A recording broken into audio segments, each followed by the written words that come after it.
Welcome to public talk. ప్రజాస్వామ్యానికి పునాది vote. మే 13న ఏపీలో సార్వత్రిక ఎన్నికల సమరం మోగనుంది.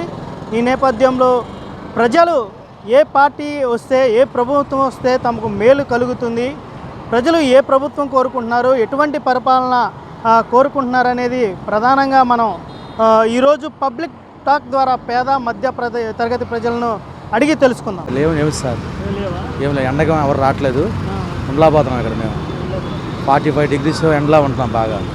ఏం ఇక్కడికి ఎవరు వస్తారు? రోడ్డు మీద ఉండలేకపోతున్నా, ఊరుకుంటలేదు పోలీసులు. మే 13 ఎన్నికలు జరుగుతున్నాయి కదా, మీ చిరు వ్యాపారులకి, వీధి వ్యాపారులకి ఎలాంటి ప్రభుత్వం వస్తే మీకు మేలు జరుగుతుంది అనుకుంటారు? ప్రభుత్వం నుంచి మీరు ఏం కోరుకుంటారు? మారితే మంచిది అనిపిస్తుంది సార్. అది అంటే మీకు ఎటువంటి బెనిఫిట్స్ కావాలి వచ్చే ప్రభుత్వంలో కానీ, కొత్తగా ఏర్పడే ప్రభుత్వంలో కానీ? పిల్లలకు బాగుండాలి, మనకి ఫ్యూచర్కి, దానికోసం సార్. ఇప్పటికైతే ఏం లేదు సార్, మాకు ఏ పథకాలు రాలేదు మా ఊరికి అయితే. అంటే పథకాలు అనేవి ఉండాలనుకుంటున్నారా? అభివృద్ధి ముఖ్యం. అభివృద్ధి ఉండాలనుకుంటున్నాం. పథకాలు ఏముంది, మన పని కల్పించాలి కదా. అది బిజినెస్ అది పర్వాలేదు సార్. ఇప్పుడు మామిడికాయలుగా కొద్దిగా పర్వాలేదు. ఇప్పుడు మే 13న మనకి ఎన్నికలు జరుగుతున్నాయి కదా, ఏ గవర్నమెంట్ వస్తే మీకు బెనిఫిట్ అనుకుంటున్నారు? ఎందుకంటే మీరు వీధి వ్యాపారులు, జనాలతో సన్నిహితంగా ఉండేవాళ్ళు, ఎక్కువగా మీకు కొన్ని ఇబ్బందులు ఉంటాయి ఈ వీధి వ్యాపారం చేసేటప్పుడు. మీకు ఏ ప్రభుత్వం వస్తే మంచిది అనుకుంటున్నారు, ఎందుకు? మేము చంద్రబాబు గారు ఎన్డీఏ కుటుంబం వస్తే బాగుంటుంది అనుకుంటున్నాం. ఎందుకంటే ఇంతకుముందు బాగుండేది, బాగుంటుందని కోరుకుంటున్నాం. అంటే మీరు ఇబ్బందులు పడుతూ ఉంటారుగా వ్యాపారం చేసేటప్పుడు, ఏ ఇబ్బందులు వచ్చినాయి, ప్రభుత్వానికి మీరు ఏం తెలియజేయాలనుకుంటున్నారు కొత్తగా వచ్చే ప్రభుత్వానికి? కొత్తగా వచ్చే ప్రభుత్వానికి రోడ్డు మీద మాకు స్థానం లేదు సార్. వాళ్ళు వచ్చినా వీళ్ళు వచ్చినా తీసేయమంటారు. ఎవరు వచ్చినా రోడ్డు మీద బతికేవాళ్ళం కామన్ అనుకోండి, తీసేస్తాం. ఆ ప్రభుత్వం వస్తే కొద్దిగా బాగుంటుంది, అభివృద్ధి జరిగిద్దని, ముందు పిల్లల భవిష్యత్తు బాగుంటుందని ఆలోచన. కార్మికతనంగా పనిచేసేవాడు ఎవడో చేయడు. కారణం ఏంటంటే నువ్వు పెట్టిన బాధలు అలాంటి మహానుభావుడు. పనులు ఏమి లేవా ఈ ప్రభుత్వంలో? పనులు ఉండి ఏది పనులు ఉంటే ఇక్కడ నుంచి ఉండడం ఎందుకు? ఇసుక చూస్తే ఇసుక, ఏది చూస్తే అది మామూలు డబల్ రేట్లు చేస్తే ఎక్కడ తెచ్చుంటాయి పనులు? అది పథకాలు ఇవ్వక్కర్లా, మాకు పని ఉంటే చాలు. వారం రోజులు పని చేసుకుంటాము, హాయిగా బతుకుతాం. మీరేమంటారు? అంతేనా, నేను కూడా అనేది. కాకపోతే ఏంటంటే అన్నీ పెరిగిపోయినాయి సార్. మనం ఏం చేసే ఫస్ట్ ఇవన్నీ మేము అడగలే, ఎవరు అడగలే, మేమేం అడగలేదు సార్. ఇవన్నీ పథకాలు ఏం అడగలేదు. ఒకప్పుడు అలా ఉంటే అలా ఇప్పుడైనా సొసైటీలో ఒకప్పుడు పొజిషన్ తెమ్మని చాలు. అమ్మ ఒడులు ఇవన్నీ ఏం అవసరం లేదు, జనాలకు అవసరం లేదు, ఆటో డ్రైవర్లకు ఏమని అవసరం లేదు. ఒక తీరులో ఏంటి 40 సంవత్సరాలు 30 సంవత్సరాలు దాటిన వాళ్ళకి ఏమని అడగట్లేదు, ఎందుకంటే ఇవ్వాలి అవసరం లేదు. ఇంట్లో ఆడి రూపాయి తగ్గిందనుకోండి, ఏది పప్పు ఇవాళ ఎంత రేటు కొంటున్నాం, ఆ రేటు పాత రేటు ఏమండి 63 రూపాయలు 68 రూపాయలు రేట్ అండి పప్పు రేటు. ఫస్ట్ ఇవాళ 200 రూపాయలు సిల్లర్ వెళ్ళిపోతుంది. ఆ రేట్ ఇస్తే చాలు, 68 రూపాయలు రేట్ ఇస్తే ఆడి పప్పు ఆడు కట్టుకుంటాడు. 800 కూలి ఏమన్నా సార్ మేస్త్రికి, ఆ రేట్ ఇస్తే ఆడికి సరిపోంటాడు. అంతేగాని ఏంటి సార్ మాకు తిప్పలు, అంతేనా కదా? క్వార్టర్ మాకు అలవాటం సార్. పొద్దున్న లేస్తే సాయంకాలం పని చేసి వస్తాం కాబట్టి సాయంకాలం 2 క్వార్టర్లు లేనండి, 2 క్వార్టర్లు అయిపోద్ది. అప్పుడు 2 క్వార్టర్లు ఎంత సార్? 100 రూపాయలు తెగిపోయేది మాకు.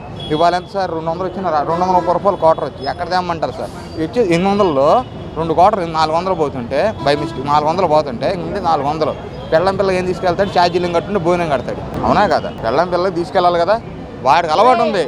వాడి అలవాటు నేను చెడగొట్టుకోలేడు కదా. ఇంట్లో సిగరెట్ తాగే అలవాటు ఉంది. అట్టండి ముందు మా ప్రాణానికి ఆ 2 క్వార్టర్లు మంచి ఇస్తున్నాడా? మంచిది కూడా కాదు. ఇలాగా ఏం చేయాలి? మేము కిరాయిలు తోలుతామండి, సర్వీస్ వాళ్ళం కాదు. ఎలా ఉంది సర్వీసులు? బాగానే ఉంటున్నాయా? సర్వీస్ వాళ్ళని అడగాలి, మమ్మల్ని అడగకూడదు. మీకు కిరాయి ఎలా? మాకు కిరాయి వస్తే అలగలం. ఇప్పుడు మే 13 ఎన్నికలు ఉన్నాయి కదా, ఏ ప్రభుత్వం వస్తే మంచిది అనుకుంటారు మీ ఆటో వాళ్ళు? మాకు టీడీపీ రావాలనుకుంటున్నాం. అంటే ఎందుకు టీడీపీ? అభివృద్ధి కోసం. అంటే మీకు వాహన మిత్ర వేస్తున్నాము, వాహన మిత్రాలు, అమ్మఒళ్ళు ఇవి కాదు మనకి రాష్ట్రానికి అభివృద్ధి. ఫ్యాక్టరీలు, కంపెనీలు అవి కావాలి మనకు అభివృద్ధి అనేది. కూర్చోబెట్టి ఎన్ని రోజులు తింటా, ఎన్ని కోట్లు అప్పు చేస్తా, అది ఎవడు తీరుతాడు? నువ్వేం తినగలవా? అది మేము ఆలోచించేది అది ఫస్ట్. అయితే ఈ వాహన మిత్రాలు అవి మనకు అవసరం లేదు అంటారు. అంతే, నేను అసలు పెట్టుకోవాలి. అది ఈ 5 ఏళ్ళలో నేను ఎప్పుడూ పెట్టుకోవాలి, దానికి నేను తీసుకోవాలి. కావాలంటే నా అకౌంట్ కూడా ఇస్తాను, కావాలంటే చెక్ చేసుకో. ఇప్పుడు మే 13 ఎన్నికలు జరుగుతున్నాయి కదా, ఏ ప్రభుత్వం వస్తే మీకు ఆటో వాళ్ళకి మీకు మంచిది అనుకుంటున్నాను? మాకు మంచిగా అయితే వైఎస్ఆర్ పార్టీ వస్తే మంచిది అనుకుంటున్నాను. ఎందుకు వైఎస్ఆర్సీపీ? మొత్తం అన్ని పథకాలు అన్నీ బాగానే ఉన్నాయి కదా. ఆటోకి ఇబ్బంది ఏం లేదు. విన్నారా తెలుగుదేశం ప్రభుత్వం వచ్చినప్పుడు అయితే అక్కడ పెడితే అక్కడ ఆటోలు ఆపడము, చెకింగ్ చేయడము నాన్న ఇబ్బందులు ఉండేవి. ఇప్పుడైతే ఆటో వాళ్ళ కోసం అయితే ఎవరు ఇది అవ్వట్లేదు. ఎందుకంటే మా పద్ధతి మేము వెళ్తాను కాబట్టి మామూలు ఇది అవ్వట్లేదు. అది వాహనమిత్ర 18,000 ఇచ్చి ఫైన్లుకి చలానాలు బాగా రాస్తున్నారు. ఏం ఫైన్లో ఏం వేయలేదు, ఏం ఫైన్లు గట్టి ఏం వేయట్లేదు. ఇదంతా ఉట్టి మాట్లాడుకోవడం కానీ ఏం ఫైన్లు గట్టి ఏం వేయట్లేదు. ఏదో మనం తప్పుడు వెళ్ళినప్పుడు చికెనాలకి వెళ్ళి మనం తప్పుడు వెళ్ళినప్పుడు వేస్తారు పోలీసులు. చేసే పని అది. కానీ పొరపాటున మట్టుకు ఫైన్లు వేయడం కానీ వేయడం ఏం లేదు. బండి ఆపి చెక్ చేయడం కానీ ఇది కానీ ఏం లేదు. అది ఆటోలు బతుకుతారు వాళ్ళ కోసం మనం పట్టించుకోవడానికి వాళ్ళు పట్టించుకోవట్లేదు. మనం తప్పు చేసిన ఉంటుంది ఫైన్ యాత్ర కంపల్సరీగా. నువ్వు ఏదో తప్పు చేసి వెళ్ళినప్పుడు నువ్వు పోలీసు అక్కడ ఉంది సిగ్నల్ కూడా అడ్డం వేయచ్చు నువ్వు ఇది చేసుకుంటా డ్రింక్ రైన్ ఉన్నప్పుడు చేయాలి కదండి. అది పిల్లలు ఉన్నారా? పిల్లలు ఏం చదువుతున్నారు? పిల్లలు ఉన్నారండి. ఏం చదువుతున్నారు? బాబు ఇంటర్. ఇవన్నీ పథకాలు పిల్లలకు సంబంధించి అన్నీ వస్తున్నాయండి. అన్నీ వస్తున్నాయి పథకాలు. అన్నీ కంపల్సరీ అన్నీ 90% అన్నీ వస్తున్నాయి. పథకాలు ఏమీ లోటు లేదు. డబ్బులు ఇచ్చారా పథకాలు తీసుకోవడానికి? అంటే ఏమన్నా మేము ఎవరికి ఏం డబ్బులు కట్టి ఏం కట్టలేదండి. ఎవరికి ఏం కట్టలేదు. డైరెక్ట్ వాళ్ళే వచ్చి చేస్తాను. వాలంటీర్లు వచ్చి మొత్తం చేసిన అన్నీ చేస్తాను. ప్రభుత్వం అనేది మాకు ఇబ్బంది ఏం లేదండి. మళ్ళీ అదే ప్రభుత్వాన్ని మేము కోరుకుంటామండి. ఈ తూర్పు నియోజకవర్గంలో కూడా మళ్ళీ మన దేవుని అభ్యాసం రావడం బాగా కోరుకుంటానండి. అది మీరు చెప్పండి అన్న. మీ పిల్లలు ఏం చదువుతున్నారు? మా పిల్లడు ఇప్పుడు ఫస్ట్ ఇయర్ అండి. మన 10th అయిపోయింది. చిన్నపిల్లడు 8th.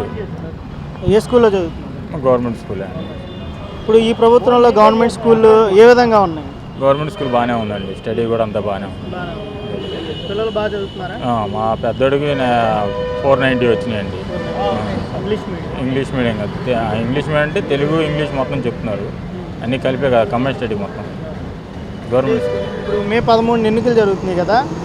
మీ ఆటో వాళ్ళకి కానీ మీ కుటుంబం కానీ డెవలప్ అవ్వాలంటే మీరేం చెప్తారు? ఏ ప్రభుత్వం వస్తే మంచిది? మాకు వైసీపీ వస్తేనే బాగుంటుంది అనుకుంటున్నాను. అంటే ఎందుకు వైసీపీ?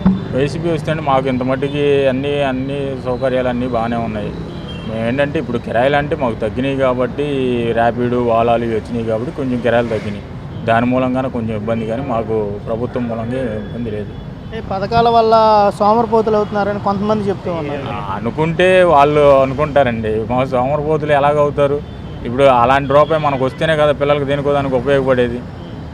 లేదంటే లేదు కదా. ఇప్పుడు మేము కష్టపడుతున్నాము, ఆ రూపాయి ఉందనుకోండి దేనికో దానికి ఉపయోగపడతాయి కదా పిల్లలకి. మా ఆలోచన అదండి. మీరైతే వైసీపీ వస్తే బాగుంటుంది అనుకుంటున్నాను. ఎలా ఉంది సార్ ఇప్పుడు ప్రస్తుత ప్రభుత్వం ఎలా ఉంది? ఇప్పుడు మే 13 ఎన్నికలు జరుగుతుంది కదా. ఏ ప్రభుత్వం వస్తే మీకు బెటర్ అనిపిస్తుంది? 100% జగన్ వస్తాడండి. ఎందుకు జగన్ అని అంటున్నారు? జగన్ చేసిన కార్యక్రమాలు కానీ, ఆయన చేసిన సంక్షేమ పథకాలు కానీ, ఆయన చేసే ఇది కానీ ఇండియాలో 29 రాష్ట్రాలు ఏ రాష్ట్రంలో కూడా చేయలే. పోనీ ఏ రాష్ట్రంలో చేశారండి ఒకటి చూపించండి ఎగ్జాంపుల్. ఒకటే, రెండోది వద్దు. ఇప్పుడు మీరు ఆటో డ్రైవర్ అన్నారు కాబట్టి వాహనమిత్ర ఇస్తానే 10 రూపాయలు ఇస్తూ 100 రూపాయలు తీసుకుంటున్నారని చెప్పి గడ్డి పెట్టండి. అన్నవాడికి గడ్డి పెట్టండి అన్నవాడికి. ఎక్కడ ఒక కేసు రాయడం తెలుసా? ఇప్పుడు జగన్మోహన్ రెడ్డి గారు ఇచ్చిన తర్వాత ఒక కేసు రాయలేదు ఆటోలకి ఇప్పుడు వరకు. మీరు చాలా చూస్తున్నాం కదా, ఫేస్బుక్లో టీవీలో చూస్తూ ఉన్నాం కదా, కేసులు బాగా రాసేస్తున్నారు, లక్షలు వసూలు చేస్తున్నారు. అన్నవాడు దుర్మార్గుడు. వాడు పద్ధతి కలిగి పద్ధతిలో పుట్టి పద్ధతిలో పెరిగినాడు కాదు. వాడు దుర్మార్గం కావాలని అంటాం తప్పితే ఏం లేదు సార్. క్షమించి నేను అంటున్నానని కాదు. చంద్రబాబు 14 ఏళ్ల పాలనలో ఎవరికైనా పేదవాడికి ఒక మేలు చేశాడు. ఒక మేలు చేశాడని చెప్పండి. ఏనాడు చేయాల. ఒక పేదవాడికి మేలు చేయాల. మహానుభావుడు వచ్చాడు. 22 లక్షల మంది 32 లక్షల మందికి ఇళ్ల స్థలాలు ఇచ్చాడు. ఇది వాస్తవం, నగ్న సత్యం, అబద్ధం చెప్పాలని పని లేదు. చంద్రబాబు జీవితంలో ఎప్పుడన్నా 14 ఏళ్ళలో ఎప్పుడన్నా ఒక్క సెంటు స్థలం ఇచ్చాడా? ఇవ్వాల. అంత దుర్మార్గుడి గురించి మాట్లాడడం అసలు వినటం కూడా అనవసరం. అంత దుర్మార్గుడు ఆడు. ప్రపంచంలోనే ఆడంత దుర్మార్గుడు ఇంకోటి లేడండి. ఎగ్జాంపుల్ పథకాల వల్ల శ్రీలంక అవుతుంది, పథకాల వల్ల అన్నాడు కదండి. వాడు ఎంతకంటే ఎక్కువ ఇస్తానంటాడు. నేను సంపద సృష్టిస్తాడు, వాళ్ళకి సృష్టిస్తాడు, వాళ్ళ పార్టీ వాళ్ళకి సృష్టించి వాళ్ళ పార్టీ వాళ్ళని సంపాదించుకోండి అని చెప్తాడు. అంతేగాని పేదవాడికి మధ్యతరగతి వాడికి ఏనాడు మేలు చేయడు, చెయ్యబోడు కూడాను. అంత దుర్మార్గుడు ప్రపంచంలో ఉన్నాడు. ఇప్పుడు 3 విడతల వరకు 3,000 ఇస్తామన్నాడు. ఈ 4,000 ఇస్తామంటే ఎలా ఇస్తాడండి? 4,000 ఎలా ఇస్తాడండి? ఈయన ఎలా ఇస్తాడు చెప్పండి? ఇప్పుడు ఆయన చేస్తే శ్రీలంక అవుద్దని అంటాడు. మరి ఈయన 3 ఇస్తామని ఈయన 3,000 ఇస్తే శ్రీలంక అంతే. 4,000 ఇస్తామంటాడు. ఎలా ఇస్తాడండి? ఈయన విసుగుస్తాం అంటాడు, అన్ని ఉస్తామని చెప్పి అంటాడు. ఇది ఎలా ఇస్తాడండి? ఈయన కూడా పెట్టే పథకాలు బాగుంటుందిగా. ఆయన చేసింది ప్రజలకి మేలు చేయడు సార్. వాళ్ళని మాత్రం డెవలప్ చేసుకుంటారు. ఇది మాత్రం 100%. అంటే పేద మధ్యతరగతి ప్రజలు డెవలప్మెంట్ అవ్వాలంటే వైసీపీ 100% రావాలి. జగన్మోహన్ రెడ్డి ఆయనే ముఖ్యమంత్రి అవ్వాలి తప్పితే వేరే వాడు ముఖ్యమంత్రి అవ్వకూడదు కూడాను. ఈరోజు సార్ క్షమిస్తానండి ఒక మాట చెప్తా. పివి సింధుకి రజిత పథకం తీసుకొస్తే పివి సింధుకి 2 కోట్లు డబ్బులు ఇచ్చాడు, 1000 గజాల స్థలం ఇచ్చాడు, సబ్ కలెక్టర్ ఉద్యోగం ఇచ్చాడు. గన్నవరం ఎయిర్పోర్ట్ నుంచి పీడబ్ల్యూ దాకా ఘన సన్మానం చేశాడు ఊరేగింపుగా తీసుకొచ్చి. అదే at the same time Venkata Rahul అనే అబ్బాయి గోల్డ్ పథకం తెచ్చాడు. ఇది వాస్తవం సార్. నేను చెప్పేదాన్ని అబద్ధం ఉండి మీరు చెప్పు తీసుకోవటండి. ఆ అబ్బాయికి ఏమీ ఇవ్వాల, పుష్పగుచ్చం ఇచ్చి శాలువ కప్పాడు. అంత దుర్మార్గుడు ప్రపంచంలో ఎక్కువ ఉంటాడు సార్. వాడంత దుర్మార్గుడు ప్రపంచంలో ఉన్నాడు. ఆడంత దుష్మాన్ అన్నమాట. పేదవాడికి ఎప్పుడు మేలు చేయడు, పేదవాడికి ఎప్పుడు మేలు చేయడు, పేదవాడికి అన్యాయం చేస్తాడు. ఈరోజు పేదవాళ్ళ పిల్లలు బంగారంలో చదువుకుంటున్నారు సార్. ఈరోజు పేదవాడి పిల్లలు పుస్తకం కొనే పని లేదు, షూ కొనే పని లేదు, భోజనం పని లేదు, అన్ని సమస్తం గవర్నమెంటే సప్లై చేస్తుంది. చంద్రబాబు జీవితంలో ఎప్పుడన్నా పేదవాడికి మేలు చేశాడు సార్? న్యాయం మాట్లాడండి, న్యాయం ఆలోచించండి. మీరు కూడా పేదవాడికి ఎప్పుడన్నా మేలు చేశాడా? ఒక్కడు చేశాడని ఎగ్జాంపుల్ చూపించండి. మీరు ఒక్కడే ఎగ్జాంపుల్ చూపించండి. చంద్రబాబు పేదవాడికి ఫలానా మేలు చేశాడని చెప్పండి. అంటే వీళ్ళు అనేది ఏంటంటే కంపెనీలు లేవు, ఆయన ఉండగా వచ్చినాయి కంపెనీలు. ఆయన ఉండగా ఏమి రాలేదు కదా. ఎలా వస్తాయి? ఏమి రాష్ట్రం ఎలాంటిది అధోగతి పాలై ఉంది.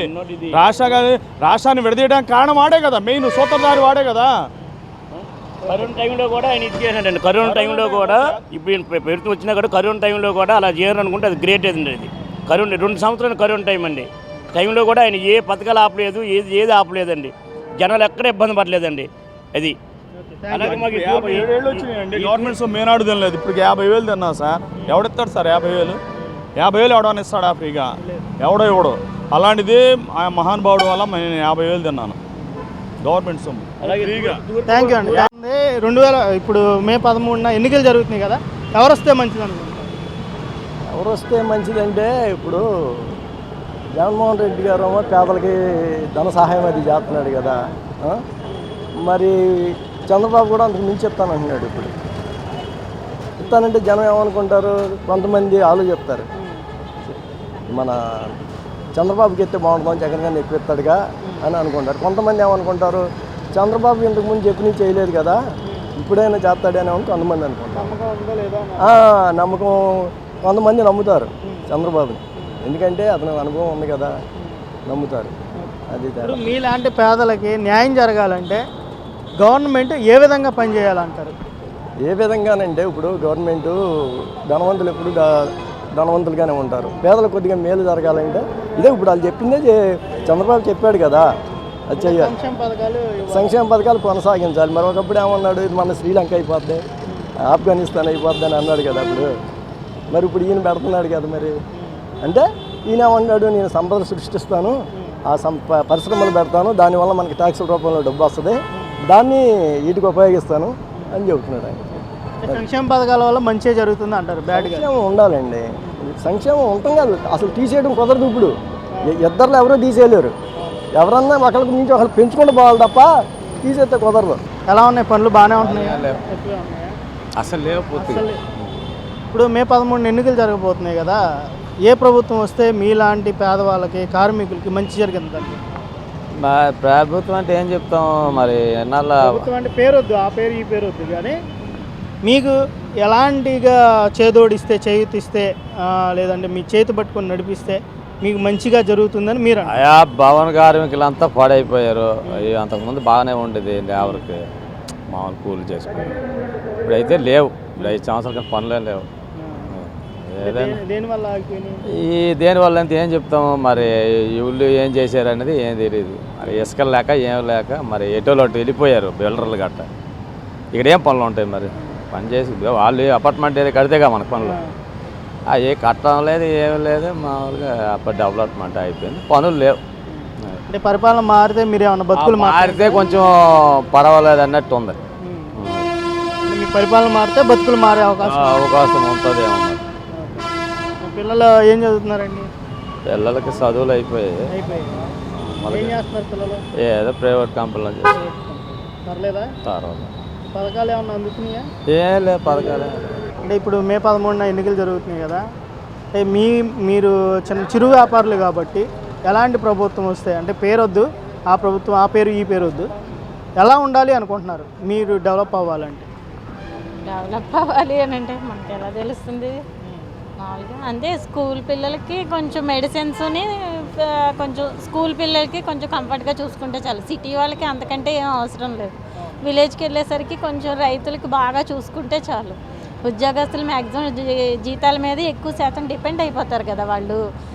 గవర్నమెంట్ నుంచి పెద్ద ఎక్స్పెక్టేషన్స్ ఏమి ఉండవు. విలేజ్కి వెళ్ళేసరికి కొంచెం రైతులకి, మన సిటీలోకి వచ్చేసరికి కొంచెం మెడిసిన్స్, కొంచెం స్కూలు, ఈ రెండు కొంచెం బాగా చూసుకుంటే ఇంకా వాళ్ళు ఎక్కడికి వెళ్ళరు, ఒక్కళ్ళే కంటిన్యూ అవుతారని అనుకుంటున్నాను. మరి మామైతే. మీ పిల్లలు చదువుకుంటున్నారా? ఇప్పుడు పొద్దున్నే వచ్చేస్తారా? 5ంటికో 4ంటికో వచ్చేస్తారు. మరి పిల్లల్ని చూసుకోవడానికి ఇబ్బంది, మరి ఇవన్నీ కట్టాలి క్యారేజ్ అయ్యి, మరి ఆ ఇబ్బంది అవుతుంది కదా. ప్రస్తుతం ఉన్న గవర్నమెంట్లో పథకాలు అందుతున్నాయా? అలాగే స్కూల్ డెవలప్మెంట్ ఏ విధంగా? స్కూల్ డెవలప్మెంట్ అంటే మరి మా పిల్లలు అయితే ప్రస్తుతానికి ప్రైవేట్కే వెళ్తున్నారు. గవర్నమెంట్లో వేస్తే అంతగా అనిపించలేదన్నమాట. ఇంకా మనం ఏది ఇచ్చినా ఇవ్వకపోయినా కొంచెం స్టడీ అయితే బాగా ఇవ్వాలి అనే ఒపీనియన్తో ప్రైవేట్లో వేసాము.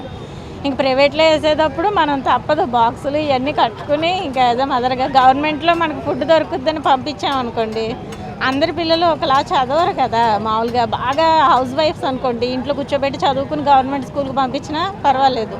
మేము ఇలా బయటకు వచ్చేటప్పుడు అంత కాన్సన్ట్రేషన్ పిల్లల మీద పెట్టలేం కదా, ప్రైవేట్కి పంపించేస్తాం. ఇంకా రావడం ఇవన్నీ బాక్సులు ఇవంటే యాజ్ అ మదర్గా అందరికీ ఒకటే.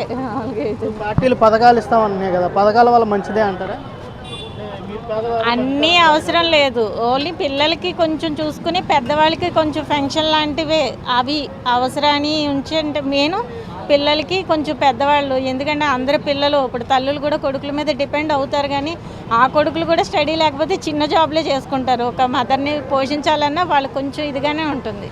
పెద్దవాళ్ళకి కొంచెం అలాగే ఫంక్షన్ లాంటివి, పిల్లలు కొంచెం ఇలా అమ్మఒడి లాంటివి ఇస్తున్నారు కదా, అవి ఇస్తే సరిపోతుంది. మామూలుగా అలా ఇస్తే ఇంకా అదే గవర్నమెంట్ ఉంటుంది. ఏం బాగాలేదండి, బాగాలేదు. ఇప్పుడు మే 13 ఎన్నికలు జరుగుతున్నాయి కదా, మీ ఆటో వాళ్ళకి ఎటువంటి గవర్నమెంట్ వస్తే బెటర్ అనుకుంటున్నారు? ఈ గవర్నమెంట్ మారాలని నేను కోరుకుంటున్నాను. అంటే ఎందుకండి? ఈ గవర్నమెంట్లో ఏ విధమైన డెవలప్మెంట్ లేదు, ఎవరికి కూడా ఏ విధమైన న్యాయాలు జరగలేదు. ఇల్లు ఇస్తున్నాం అంటున్నారు. సామాన్యులకి రావాల్సిన ఇల్లు ఎవరికి కూడా అందలేదు, ఉన్న వాళ్ళకే ఇచ్చారు. ఎక్కడి దాకా దీనికి నానే ఉన్నాను. నేను ఉండేది రాణిగారి తోటలో, జగన్ గారి ఇంటికి కోతవేడు దూరంలో. నాకు ఇల్లు లేదు, నా పేరు మీద కానీ నా భార్య పేరు మీద కానీ ఎక్కడా కూడా ఆస్తులు లేవు. నేను ప్రజెంట్ ఈ ఆటో కొనుక్కొని తోలుకుంటున్నాను. నేను ఆటో డ్రైవర్ని కాదు, లారీ డ్రైవర్ని. లారీకి ఏం వెళ్ళలేక, లారీలకి పరిస్థితి లేక లారీలు మానేసుకొని ఆటో కొనుక్కొని ఆటో తిప్పుకుంటున్నాను. అంటే మీలాంటి ఆటో డ్రైవర్లకు వాహన మిత్ర ఇస్తున్నాం అంటున్నారు, దానివల్ల ఉపయోగం లేదంటారా? నేను ఆటో డ్రైవర్ని కాదండి, లారీ డ్రైవర్ని. వాహన మిత్ర ఇస్తున్నాం అని అంటున్నారు. 15,000 ఇచ్చి 30,000 తీసుకుంటున్నారు. ఉపయోగం ఏముంది దానివల్ల? ఇప్పుడు ఎఫ్సీలు వచ్చేసి ప్రైవేట్ వాళ్ళకి ఇచ్చేశారు. మరి ఏ విధమైన డిస్కౌంట్లు లేవు. ఆయిల్లో కానీ గ్యాస్లో కానీ ఏ విధమైన రేటు డిస్కౌంట్ కానీ తగ్గించడం కానీ లేదు. ఇతర రాష్ట్రాల్లో రేటు హైలో ఉంది, మనకు వచ్చేసి ఎక్కువగా ఉంది. అంటే మీ దృష్టిలో అయితే గవర్నమెంట్ మారితే మంచిదా? గవర్నమెంట్ మారాలి. మరి నిన్న రీసెంట్గా చంద్రబాబు నాయుడు గారు ఒకటి రిలీజ్ చేశారు మేనిఫెస్టోలో. డ్రైవర్లు హెవీ లైసెన్స్ కలిగిన ఆటో కానీ కారు కానీ హెవీ లైసెన్స్ డ్రైవర్లు కలిగిన వాళ్ళందరికీ కూడా 15,000 రూపాయల ఆర్థిక సాయం అందిస్తామని చెప్పి చెప్తున్నారు చంద్రబాబు నాయుడు గారు. ఒకటి డ్రైవర్ల సంక్షేమ బోర్డు కావాలని చెప్పి మేము కొన్ని రోజులుగా పోరాడుతున్నాము. అదనేది ఇంతవరకు ఏ గవర్నమెంట్ కూడా ఇంప్లిమెంటేషన్ కానీ ఆ విధమైన చేస్తామని హామీ కానీ ఎవరూ ఇవ్వలేదు. కాబట్టి ఇప్పుడు నేను చంద్రబాబు నాయుడు గారు సంక్షేమ బోర్డు హామీ అమలు చేస్తాము, డ్రైవర్లకి 15,000 రూపాయలు ఇస్తాము, ప్లస్ అది కాకోకుండా డ్రైవర్లు పిల్లలు చదువుకునే పిల్లలకి విద్యార్థులకి స్కాలర్షిప్లు ఇస్తాము అని చెప్పి చంద్రబాబు నాయుడు గారు ప్రకటించారు. దీన్ని నేను ఆహ్వానిస్తున్నాను. చంద్రబాబు నాయుడు గారు చెప్పింది మాది వచ్చేసి నేను వచ్చేసి ఒక లారీ అసోసియేషన్లో మెంబర్ని, డ్రైవర్లుగా మెంబర్ని. ఒక యూనియన్కి వచ్చేసి నేను స్టేట్ కన్వీనర్. యాజ్ ఒక కన్వీనర్గా నేను బ్రతకలేని పరిస్థితుల్లో లారీ వదులుకొని ఆటో కొనుక్కొని ఆటో తిప్పుకుంటున్నాను. అలా ఉంది పరిస్థితి. మేము ఆల్రెడీ మా యూనియన్ తరఫున కూడా ఉండా గవర్నమెంట్కి రిప్రజెంటేషన్ ఇచ్చాం, ట్రాన్స్పోర్ట్ మినిస్టర్ గారికి. సంక్షేమ బోర్డు కావాలని, ఇన్సూరెన్స్లు కల్పించాలని, రోడ్డు మీద వెళ్తా ఉండగా రెస్ట్ ఎక్కడ పడుకోవాలి, ఏం చేయాలి అనేది అవి కూడా లేవు. దానికోసం అని పిల్లలకి స్కాలర్షిప్లు అని, ఇల్లు లేని వాళ్ళకి ఇల్లు కావాలని, డ్రైవర్ అనేవారు లేకపోతే రాష్ట్రపతి నుంచి ప్రధానమంత్రి వరకు ఎవరైనా కూడా ఎక్కడికి కూడా అడుగు వేయలేని పరిస్థితి. అటువంటి పరిస్థితుల్లో ఈ రోజున డ్రైవర్ గురించి ఆలోచించే వారే లేరు. రాజకీయ నాయకులు కావచ్చు, ప్రభుత్వ ఉద్యోగులు కావచ్చు, సామాన్య ప్రజలు కావచ్చు, ఎవరైనా సరే ఒక డ్రైవర్ వ్యవస్థ గురించి ఆలోచించే వాళ్ళు కానీ, డ్రైవర్కి విలువ కానీ గౌరవం కానీ ఏ గవర్నమెంట్ కూడా ఇప్పటి వరకు ఏ ప్రభుత్వాలు కూడా డ్రైవర్ గురించి ఆలోచించిన వాళ్ళు లేరు. మరి రీసెంట్గా చంద్రబాబు నాయుడు గారు ప్రకటించిన దాన్ని నేను ఆహ్వానిస్తాను. ఏ పార్టీ అధికారంలోకి వచ్చినా, ఏ ప్రభుత్వం అధికారం చేపట్టినా కూడా జరగాల్సింది ప్రజలకు మంచి జరిగిన ప్రభుత్వాన్ని ప్రజలు ఎన్నుకుంటూ ఉంటారు. అయితే ఏ పార్టీ అనేది చూడకుండా మనకు మంచి చేసేది ఎవరు అనేది గుర్తించి ఓటు వేయండి. మే 13న జరిగే ఎన్నికల్లో ప్రతి ఒక్కరు కూడా ఆ రోజు సెలవు దినంగా చూడకుండా ప్రతి ఒక్కరూ ఇంటి నుండి బయటకు వచ్చి తప్పనిసరిగా ఓటు హక్కును వినియోగించుకోవాలి. మన జిల్లాలో చాలా తక్కువ ఓటింగ్ శాతం నమోదవుతుంది. కానీ ఈ సంవత్సరం ఇతర సంవత్సరాల కంటే భిన్నంగా ఎక్కువ శాతం ఓటింగ్ నమోదయ్యేలాగా ప్రతి ఒక్కరు కూడా కదిలి ముందుకు రావాలి. అప్పుడే ప్రజాస్వామ్యం రక్షించబడుతుంది. ఇది ఈరోజు పబ్లిక్ టాక్. మరో కార్యక్రమంలో మళ్ళీ కలుసుకుందాం. అంతవరకు సెలవు. నమస్కారం.